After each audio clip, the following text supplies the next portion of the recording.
Hey guys, we're back for our third installment of our quarterfinal showdown series. Today we're going to be talking about Switzerland against Spain. On our right, we have Dania, who will be making the case for Spain. And of course, Sebastian on the left, making the case for Switzerland. Nice one, guys. Well, have a good day. Have a good game. Fair play, hopefully, Dania. Hopefully. Can't make any promises. All right, let's get amongst it. Sebastian, we'll go to you first. Well, Give us your best reason why Switzerland's the one to look at. Switzerland, the main reason is obviously psychology at the moment. They have all the momentum on their side. They came back out of nowhere against the world champions and they threw them out. They sent them home. Switzerland, who had a very shaky start into the tournament, mind you, against Wales, that was not super convincing. The game against Italy was really bad, but then they came back when it really mattered against Turkey, and boy, did they convince against France in the first half already, you know, when they took France pretty much out of the game. And when they came back after already being, you know, led 3-1. So I would say this Switzerland at the moment has, that's my first reason. I'm going to bring you more. All right, I only want one, so you're saying they've got a bit of heart about them. Yeah, no, it's... Bit of ticker. Yeah, basically, they are at the moment, I would say, that psychology plays in their favor. Argument done. Fair. Dania, come back with that. All right. Well, first of all, you have to give Switzerland props because that was a great game.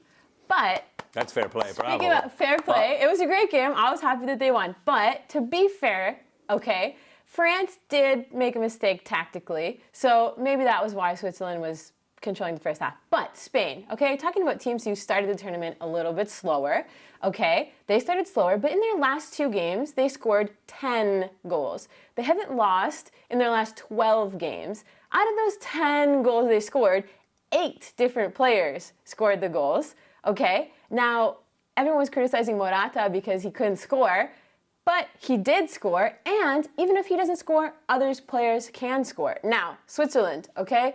They're not going to have the possession that they had against France, because France is a team that's just going to sit back a little bit and let you also play. Spain, they're going to choke you out of that game. They're going to outpossess you, and Switzerland, you can't score if you don't have the ball. So. All right, I'm convinced. Game over. What's that? Have you been bribed by UEFA? What is that? No, I mean, first of all, we agreed to do fair play, and you mentioned the game against Slovakia, foul. I mean, but then again, also, please, let me remind you that Switzerland played Spain in the Nations League and drew with them. People say the Nations League doesn't... Excuse me? Is a draw enough? It would be enough to go into penalties. But actually, yes, what you say is obviously true. You know, to come back to some hard facts here, Spain will have the ball. And it's not going to be like this. It's not going to be the same game as against France. But Switzerland do have a chance, you know, if they manage to not concede a goal, let's say during the first half, then Spain will start to, you know, not really probably know how to find the way to actually score. And Switzerland have amazing players on the field also, and Switzerland, let me just say this also, have been amazing for quite a while. You know, the era started in 2014, the latest, and this team always went to the second round at the Euros, at the World Championship, and I think their time to make it to actually a very historic semi-final. They haven't been there ever, actually, at an international big tournament, is right now. Would be huge. So an organised team, a bit of heart, good team spirit. Spain have often struggled against teams sitting right back deep. They found a bit more space against Croatia. Okay. What's the next point? So when we look back at Spain's first two games where they did struggle against a Sweden who kind of sat back, the thing that was missing in that team was Busquets. Okay? He was also missing in the second game. But since the last two games he's been back, what's happened? So Busquets is so key to controlling the way Spain play because he has so much experience. Obviously, we know Busquets. Now, though, he has a little bit different of a role. He's the captain. He's more focal.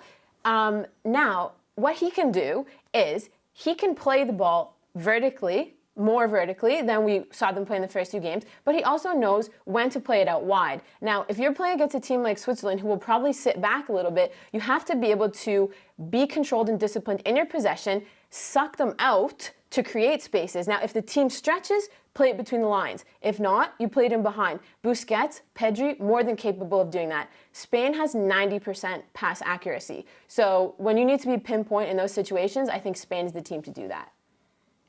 Talking about just one player that can make a difference, as Switzerland are not having Granit Xhaka this time around. And this is going to play into their favor, actually, if you ask me, because it is actually right. because they were depending on his leadership too much, and when he didn't deliver, actually, in the first games, there was already talk of replacing him, and not just him, quite some other players, and they do have quite a strong bench, Switzerland. Few people actually see that. See what happened in the game against France. Gavranovic came on and he scores. Nice goal. Vargas came on, great game, scored in the penalty shootout. The guy's only 22. He's not that experienced internationally. But Xhaka was also brilliant in that game, no? And a big part of their success. So who? Xhaka. Well, of course, but he cannot be played this time around, for technical reasons, because he was booked twice. So that's it. That's why Spain will win. But I'm telling you, even without Xhaka, just gave her a point. No. I'm saying exactly the opposite. I'm saying without Xhaka, actually, they will perform quite well because they won't depend just on his leadership so much. That's actually that's the point I'll make you for Switzerland. Besides a couple of other points, And I guess they'll want to do it for him for getting the semi-final, and then he can play again. Possibly. Right. Not so just I don't think possibly, so because possibly. I think Spain's going to go on. Now, that brings me, you stole my point because I was going to say Xhaka, their best player, controlled the midfield, really was great in the game against France. He's not playing, so that helps Spain. But I'm going to have to change my argument a little bit and say that when, Switzerland did do well against France. Now, Spain, which is something that France doesn't do, is that when they don't have the ball, they press you right away because, their defense could be also a little bit suspect at times. But if they can win the ball back, higher up the pitch, and then instantly look to attack when the other team, Switzerland, is, a little bit out of sorts because they're in their attacking shape, they can be dangerous. Now... But Sebastian's saying they have the defensive organisation to deal with that threat. That's exactly what I'm saying. Is it? So, on one side we have a very organised team. Organization well, to withhold the Spanish attack? That's their biggest strength. Just look at the record also of the coach, Petkovic, since he took over in 2014.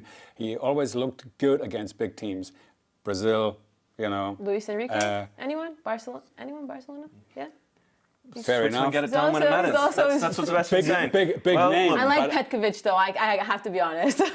Right, guys, even though he was a coach for Lazio. What's wrong with you? We'll forget that. I like him as Switzerland coach. Go on. You're also making a case against an Italian-speaking country here. I cannot believe it, actually.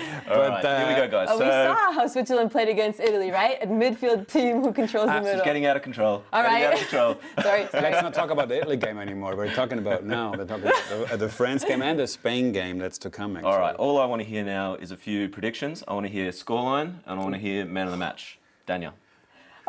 I'm a true Swiss gentleman, as you know. Let's just go for something outrageous. I'm going to say 4-0 Spain. What? 4-0 Spain. That is already man of the match. Statistically impossible. Morata hat-trick. Man of the match. Morata or Pedri? Fair, yep. Pedri. Sebastian, prediction first, man of the match. 1-0 Switzerland. Goal scored by Seferovic in the first half. Shocking. Isn't it? Head off, Sorry, of course. simple affair. Spain 1-0, out. All right, that's done. I've heard enough. Sebastian, I think you're always pretty up against it. I do agree that... What does that mean now? Switzerland are an organised team, but I genuinely don't think that they can withhold this Spanish midfield. I think they're going to overrun them. I go Daniel. But doesn't matter what I think. What do you guys think? Let us know in the comments who will win this. Exactly. Is La Suisse Daniel or on top? España? Let us know, and we'll see you next for the next instalment. Saludos, amigos. He's talking Spanish.